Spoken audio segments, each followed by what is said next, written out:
Salam alaikum wa rahmatullah. Aujourd'hui, je vais commencer par une première histoire, et aussi pour essayer, pour voir si je raconte bien les histoires ou pas. Donc, la première histoire, c'est quelqu'un d'origine saoudienne, un homme, il a pris sa voiture et voulait faire un voyage vers la Jordanie, en se dirigeant vers la Jordanie.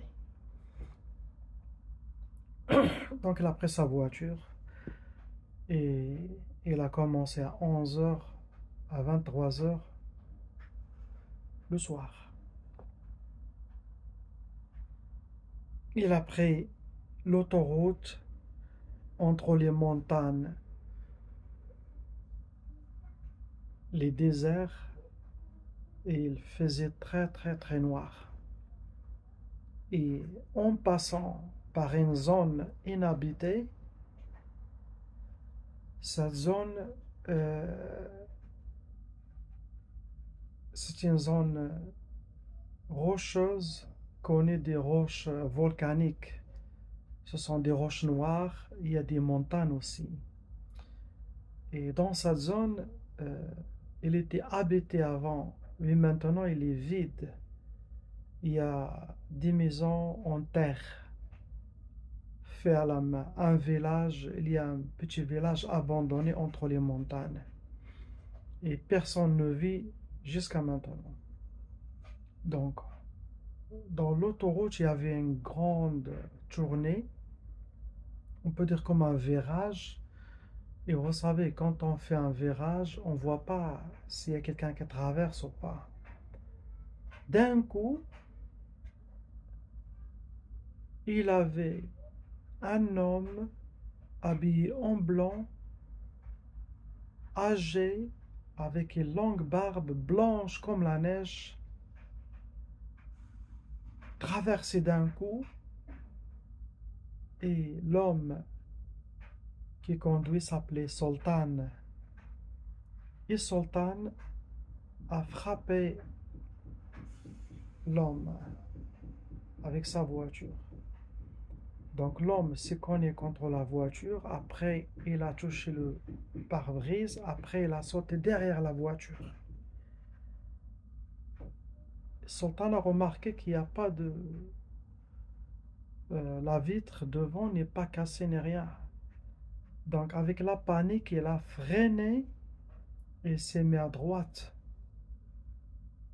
En tremblant, il a dit à Allah, c'est qui sort à minuit dans cette zone? Il n'y a personne, c'est connu qu'il n'y a personne dans cette zone.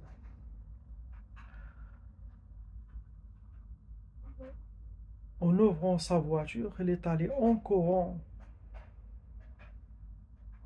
vers la direction où l'homme est tombé, en criant Oh Ammo, Ammo, Ammo, ça veut dire en arabe on dit mon oncle. Oh oncle, oncle, où tu es? Oh oncle, vous êtes où? Il n'a rien vu, il n'a rien trouvé. Donc il est retourné dans sa voiture pour chercher une torche et une lampe.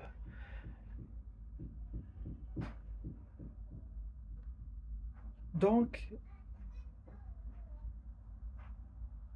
il commence à chercher, et n'a rien trouvé. Il a dit que c'est bizarre, qu'est-ce qui se passe?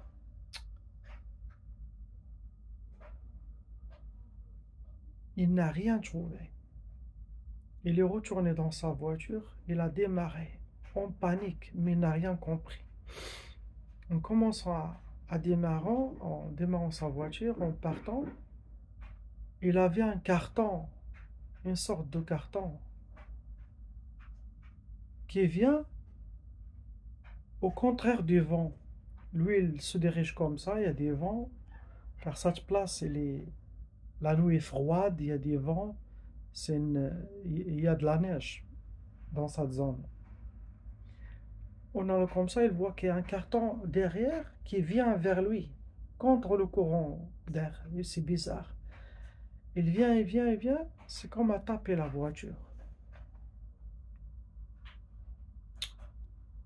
Et c'est tourné encore. Il dit, mais c'est bizarre qu'il a pris sa torche. Il commence à regarder. D'un coup, il voit l'homme blanc assis sur une roche noire volcanique.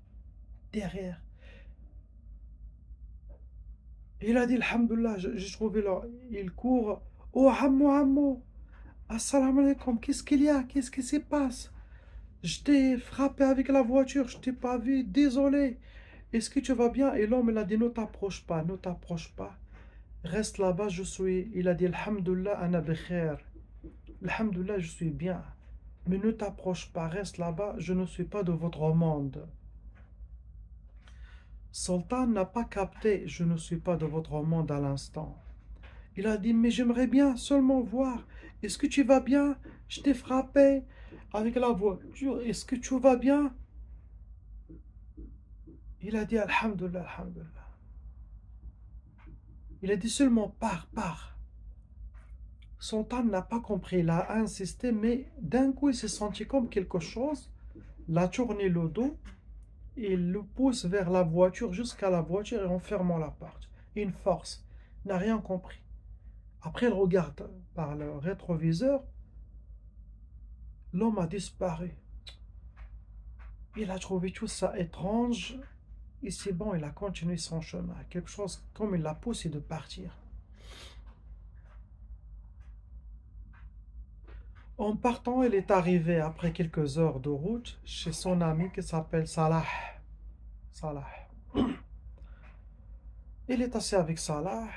Et Salah a remarqué que le visage de Sultan était jaune.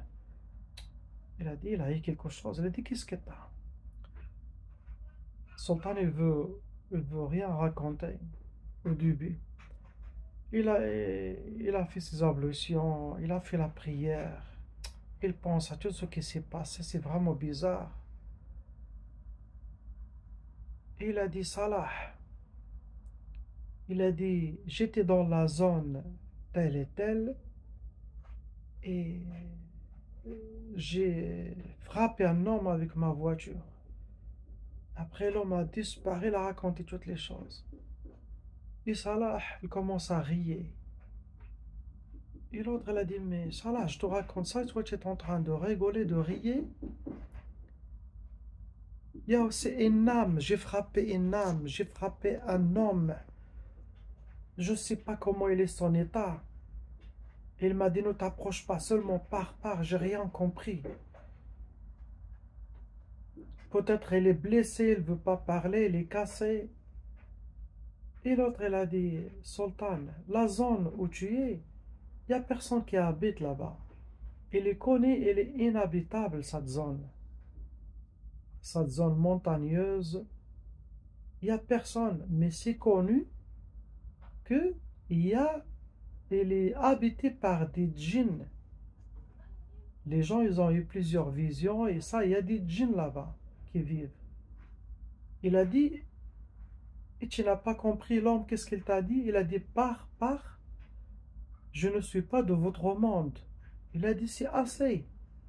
Il a dit, toi, tu as rencontré un djinn, tu as tapé un djinn avec ta voiture.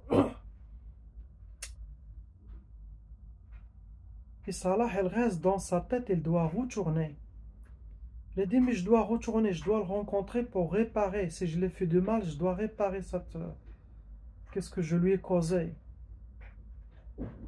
Et Salah a remarqué que Sultan, c'est comme il n'a pas capté dans sa tête que cet homme ne vient pas de notre monde et que c'est un djinn. Il est resté dans l'accident, il a tapé un homme âgé. Et l'autre, elle a dit, je suis bien mon fils, seulement pars, pars. Donc Salah lui a dit, regarde, il faut que tu changes un peu d'air, annule ton voyage vers la Jordanie ou vers la Syrie et viens, on va aller dans une place à la campagne, là-bas il fait frais, il y a de la pluie maintenant. Et Sultan a dit, ok, je vais aller avec vous. Il est allé avec lui après quelques jours. Sultan, il a décidé de retourner à cette place.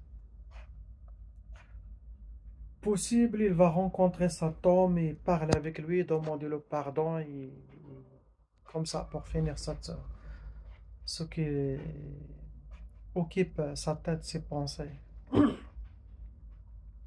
Il a dit comme tu veux. Il a dit je vais retourner. Donc il a dit comme tu veux. Donc il a pris la route. Il est arrivé aussi la nuit, vers le Maghreb. Il attendait un tout petit peu, il regarde autour de lui. Après, il est venu le temps de l'Aïcha, il a mis son tapis. Et Sultan, il prie toujours à l'heure.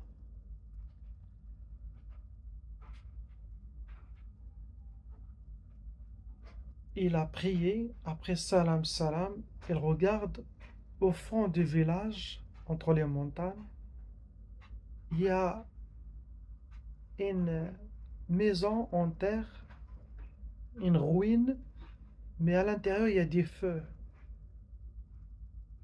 allumés. Et avant la prière, il n'y avait rien, il n'y avait que le noir.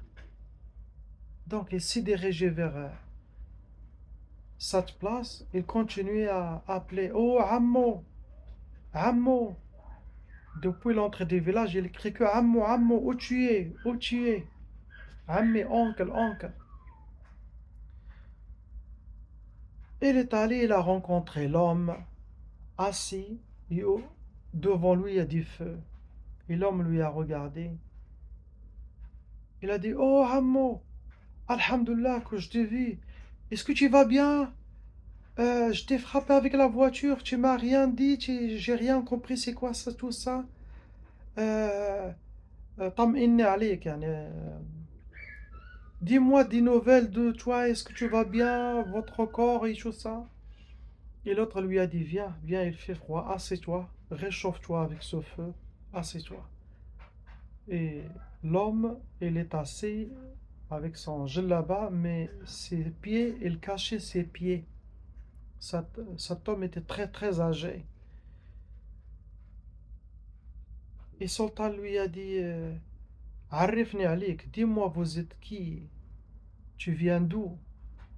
Il lui a dit Ana Moussa, je m'appelle Moussa. Moses, Moussa. Et je ne suis pas de votre monde. Il lui a répété. Il a dit mais oui, et qu'est-ce que je dois faire? Est-ce que t'as. Il a insisté. Et l'homme il a dit toujours je suis Bikher. Après, Moussa, le djinn, quand il a vu qu'il insiste, il a dit ok, si tu insistes beaucoup, c'est vrai, cet accident m'a causé mal dans ma pied gauche. J'ai mal dans ma pied gauche, c'est comme un handicap. Il a dit euh, si tu veux, l'autre lui a dit est-ce que je peux t'amener à l'hôpital? Encore comme ça. Lui le répète tu ne peux pas m'amener à l'hôpital, je ne suis pas de votre monde. Il a dit dis-moi, je dois faire quelque chose pour enlever ce fardeau de mon dos. Et Moussa lui a dit tu vas en Jordanie, il y a un homme, un cheikh, un imam dans le village tal et tal. Tu vas chez lui, c'est lui qui a le remède et c'est lui qui a ma guérison. Tu le trouves chez lui. Mes médicaments, tu vas le trouver chez lui. Il a dit ok, je le ferai. Salam alaikum salam, il est parti directement. Oui, il lui a dit comment je connais cet homme. Il a dit ne t'inquiète pas, quand tu arrives là-bas, à ce village, tout sera facilité pour toi pour le trouver. Donc, Sultan est retourné à son ami Salah. Il lui a dit Salah, prends ton passeport, viens avec moi. Il a dit qu'est-ce qu'il y a? Il a dit t'inquiète pas. Il a dit j'ai rencontré l'homme. Et Salah était étonné. Il a dit tu as rencontré l'homme? Oui, il a dit l'homme que j'ai. Il a dit c'est bizarre toute cette histoire. Salah, c'est son ami, toujours il voyage avec lui, il a pris son passeport, il est parti. En allant en Jordanie, en arrivant à ce village, Salah lui a dit, mais il t'a pas donné le nom de l'homme, ni sa maison, comment il est. Sultan, il a senti comme il a été guidé, quelque chose qui tourne le volant à travers lui, qui l'amène vers une maison. Il s'est arrêté devant une maison, et Salah était étonné. Sultan, il a dit, c'est ici. Il a dit, comment tu connais? Il a dit, c'est ici.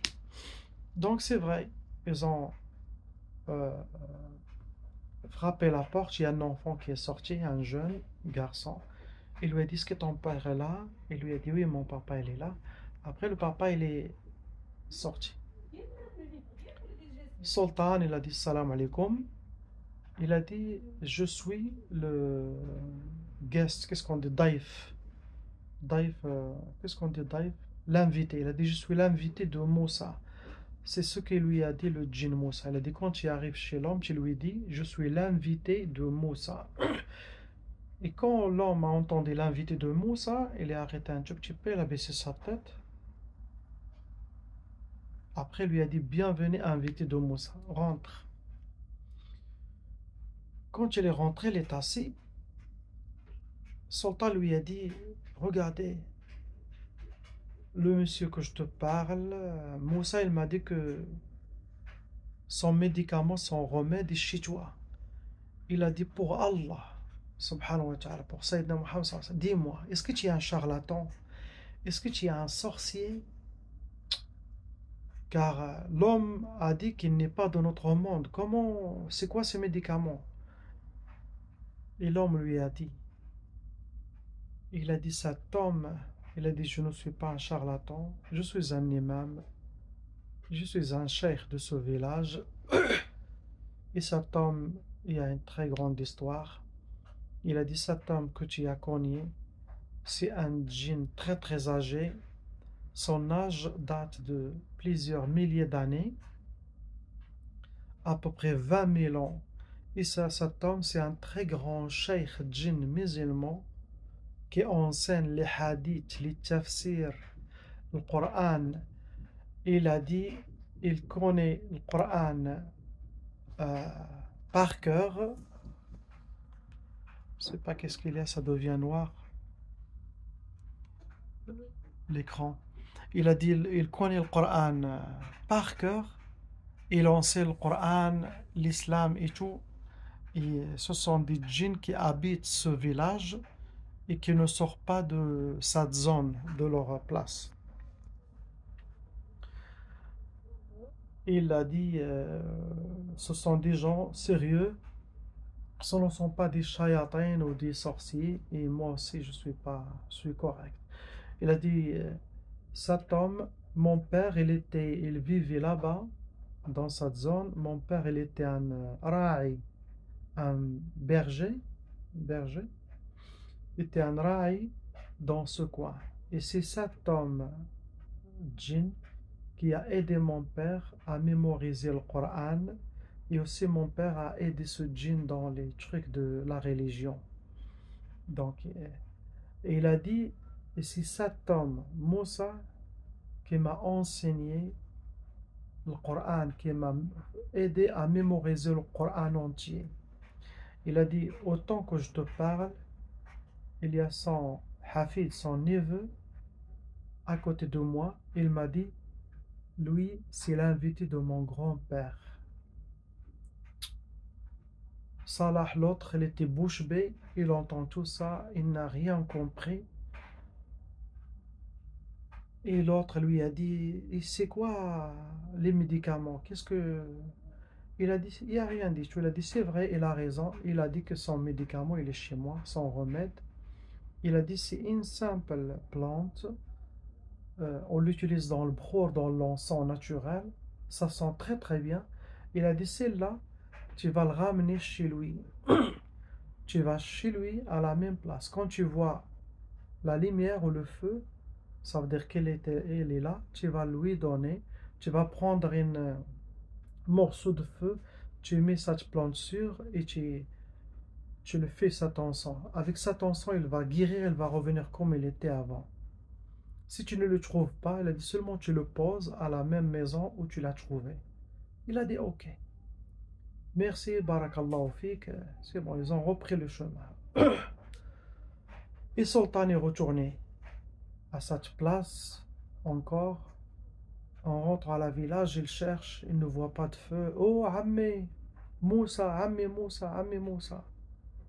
Il n'a pas vu l'homme, mais il est allé dans la maison en ruine. Il a déposé la plante où est-ce qu'il y a eu la première rencontre. Et c'est bon, il est retourné. Avec le temps, il a pris contact avec le cheikh en Jordanie et il lui a dit j'ai déposé. Oui, déjà Sultan, quand il est arrivé à la maison, il a déposé la plante. Il a dit oh, oncle Moussa, voilà comme je t'ai promis, je t'ai amené ce que tu m'as demandé. Et je suis en règle avec toi et tout ça, il est parti. Après, Sultan a contacté l'homme et lui a dit dis-moi des nouvelles. Est-ce qu'il a dit sois content, sois fier, Alhamdulillah, Moussa, il est en très bonne santé et il est revenu comme avant. Il est très très content. Et Sultan a dit que il a repris toujours contact avec ce cheikh. Toujours il l'appelle dans les événements Ramadan, Sha'ban, Rajab, tout ça. Euh, il a dit toujours quand je passe à cette zone. راه كان داير فيديو داير واحد الفيديو نساليون. Il a dit toujours quand je passe ouais. Il a dit quand je passe dans cette zone, toujours il a dit quand je passe dans cette zone, il a dit toujours quand je passe dans cette zone, dans ce village, dans l'autoroute, je vois l'homme dans le coin de la route, de loin, il me passe le salam. Il a dit je continue mon chemin, toujours, toujours, jusqu'à maintenant. Je passe le salam à l'homme et l'homme aussi me passe le salam. Le djinn, il continue son chemin. Il a dit c'était ça l'histoire. Vraiment, c'est une histoire, bismillahi, masha'Allah, très très importante pour nous donner la foi, renforcer notre iman et connaître les djinns musulmans comme il faut et connaître nos joies et les djinns qui nous accompagnent. Inch'Allah qu'un jour vous pouvez rencontrer ou parler avec eux. Inch'Allah. J'espère que cette histoire vous plaira et ça sera le début, Inch'Allah, des histoires un peu